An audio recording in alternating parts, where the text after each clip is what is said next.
Hello বন্ধুরা, আশা করি আপনারা সকলেই খুব ভালো আছেন। স্যামসাং গেল সপ্তাহে ভারতের বাজারে লঞ্চ করেছিল স্যামসাং গ্যালাক্সি A31 ফোনটি, যেটা নিয়ে অনেক সমালোচনা হয়েছে। অবশেষে স্যামসাং বাজেট ক্যাটাগরিতে আরও একটি নতুন ফোন লঞ্চ করতে চলেছে, যেটা কিনা স্যামসাং গ্যালাক্সি A21 ফোনটির সাকসেসর হবে স্যামসাং গ্যালাক্সি A21s এই ফোনটি। এবং এই ফোনটির লঞ্চ ডেট কনফার্ম হয়ে গেছে, আগামী 17ই জুন এই ফোনটি ভারতের বাজারে লঞ্চ করছে। আজকে আমরা এই ফোনটিকে নিয়ে কথা বলবো, কোন স্পেসিফিকেশনের সাথে কোন দামে এই ফোনটি ভারতবর্ষের বাজারে আসবে, বাংলাদেশের বাজারে আপনারা কবে পাবেন, এছাড়াও বাংলাদেশের বাজারে দাম কত হবে, সমস্ত ডিটেলস আলোচনা করব এই ভিডিওতে। তাহলে চলুন আর দেরি না করে আজকের এপিসোড শুরু করি। ভিডিওটা যদি ভালো লেগে থাকে অবশ্যই লাইক করবেন, কমেন্ট করবেন, বন্ধুদের সাথে শেয়ার করবেন, আর নতুন বন্ধু হলে সাবস্ক্রাইব আর বেল আইকনটা অবশ্যই প্রেস করে রাখবেন যাতে নেক্সট কোনো এপিসোড আপনার মিস না হয়ে যায়। আসুন আজকের ভিডিও শুরু করি। প্রথমেই আমরা কথা বলবো এই ফোনটির ডিসপ্লে, ডিজাইন ও বিল্ড কোয়ালিটি নিয়ে। ফোনটিতে থাকবে 6.5 ইঞ্চি একটি HD+ ডিসপ্লে, এবং এখানে কোনো রকম ড্রপ নচ থাকছে না। এখানে একটি 5 হোল ডিসপ্লে আপনাকে প্রোভাইড করা হচ্ছে, যেটা স্যামসাং গ্যালাক্সি M21 এই ফোনটির মতোই দেখতে লাগছে সামনে থেকে। তো 5 হোল ডিসপ্লে এই প্রাইস পয়েন্টে অবশ্যই ভালো কথা, কিন্তু এর সাথে সাথে HD+ ডিসপ্লে এটা কিন্তু অবশ্যই একটা উইক পয়েন্ট।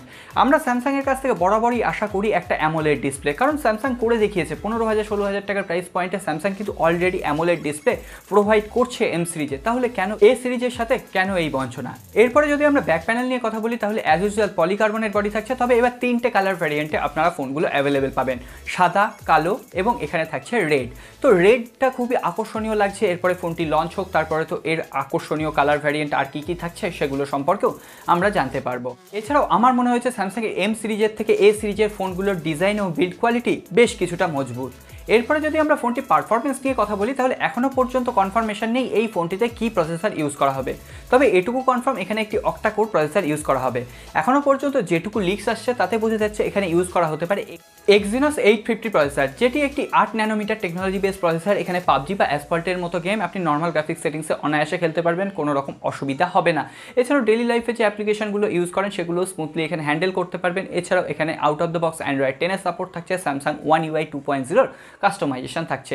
এখানে আপনি 3টে র্যাম ভ্যারিয়েন্টে ফোনগুলো অ্যাভেলেবেল পাবেন, 3GB সাথে 32GB, 4GB সাথে 64GB এবং 6GB সাথে 128GB memory card variant available থাকছে। এছাড়াও আপনি এখানে ট্রিপল কার্ড স্লট পেয়ে যাবেন, যেখানে দুটো সিম এবং একটি microSD card at a time আপনি ইউজ করতে পারবেন।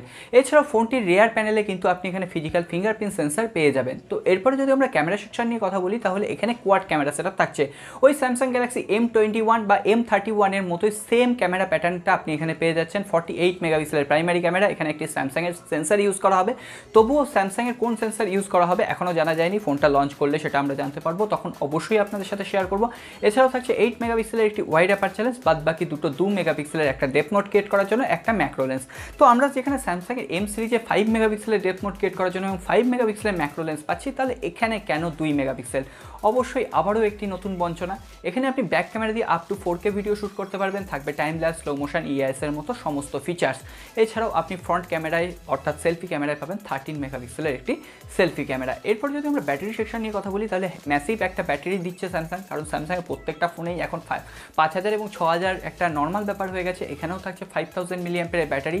এছাড়াও HD+ ডিসপ্লে হওয়াতে এখানে আপনার ব্যাটারি কনজাম্পশন কম হবে, একদিনের ব্যাটারি ব্যাকআপ আপনি পেয়ে যাবেন। সাথে সাথে 15 ওয়াটের ফাস্ট চার্জ সাপোর্ট থাকছে, USB Type-C পোর্ট থাকছে, সমস্ত সেন্সার অ্যাভেলেবেল থাকছে। অলরেডি বলে দিয়েছি ফিজিক্যাল ফিঙ্গারপ্রিন্ট সেন্সার, ফেস আনলকের ফিচার্সও আপনি এখানে অ্যাভেলেবেল পেয়ে যাচ্ছেন।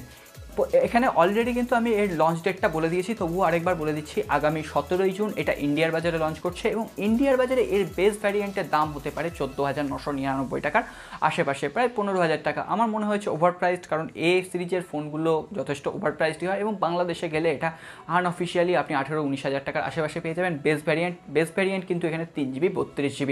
এবং বাংলাদেশে অফিসিয়ালি কোন প্রাইস পয়েন্টে লঞ্চ হবে, অফিসিয়ালি কবে লঞ্চ হবে এখনও পর্যন্ত কনফার্মেশন নেই। কনফার্ম হলে বা কোনো খবর এলে অবশ্যই আমি আপনাদের সাথে শেয়ার করব। তো আজকে আর কথা বাড়াচ্ছি না, একটা ছোট্ট রিকোয়েস্ট করব, আমাদের একটা সেকেন্ড চ্যানেল আমরা ক্রিয়েট করেছি, যেখানে ইউটিউবের ওপর টিপস অ্যান্ড ট্রিক্স শেয়ার করতে থাকি। আপনারা চাইলে আমাদের সেকেন্ড চ্যানেলটাকে ফলো করতে পারেন, ডেসক্রিপশন বক্সে লিঙ্ক আছে। আমি চাইবো যে আপনারা এই চ্যানেলটিকে যেমনভাবে সাপোর্ট করছেন, আমাদের সেকেন্ড চ্যানেলটিকেও একটু আপনারা সাপোর্ট করবেন। আর এই ভিডিওটি যদি ভালো লেগে থাকে অবশ্যই একটা লাইক করবেন, কমেন্ট করবেন, বন্ধুদের সাথে শেয়ার করবেন, আর এই চ্যানেলটাকেও সাবস্ক্রাইব করে রাখবেন যাতে নেক্সট কোনো এপিসোড আপনার মিস না হয়ে যায়। দেখা হবে আগামী পর্বে, খুব ভালো থাকবেন, নমস্কার।